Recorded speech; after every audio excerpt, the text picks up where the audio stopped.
কাতালগঞ্জে এখানে আমি আপনাদেরকে যদি কালকে দেখতেন, নালার মধ্যে টুকরি পাওয়া গেছে লাই লাই, এবং এই টুকরির মধ্যে যত ধরনের পলিথিন কর্কশিট আছে। এখানে 4 থেকে 5টা ক্লাব আছে কাতালগঞ্জে। আমি কাতালগঞ্জবাসীকে বলছি, আপনারা এই ক্লাবগুলোকে এখান থেকে বের করে দেন। এই ক্লাবগুলোতে যেগুলো ইভেন্ট ম্যানেজমেন্ট করে, তারা কর্কশিট ব্যবহার করে, এবং কর্কশিট ব্যবহার করার কারণে প্রচুর পরিমাণে কর্কশিট এখানে নালা আটকে দিচ্ছে।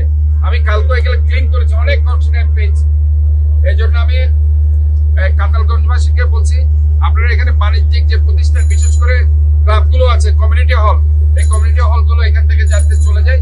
কারণ এখানে যত বেশি কমিউনিটি হল থাকবে, তত বেশি ময়লা, বিশেষ করে আমাদের সবচেয়ে সমস্যা জলাবদ্ধতা হচ্ছে পলিথিন, প্লাস্টিক এবং কর্কশিট।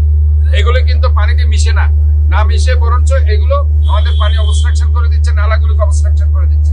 আমরা এই জন্য আপনাদের বলছি যে এখানে যত্রতত্র ময়লা, প্লাস্টিক, পলিথিন, কর্কশিট। একটু আগে দেখেছেন আমি এখান থেকে নিয়েছি একটি প্লাস্টিক।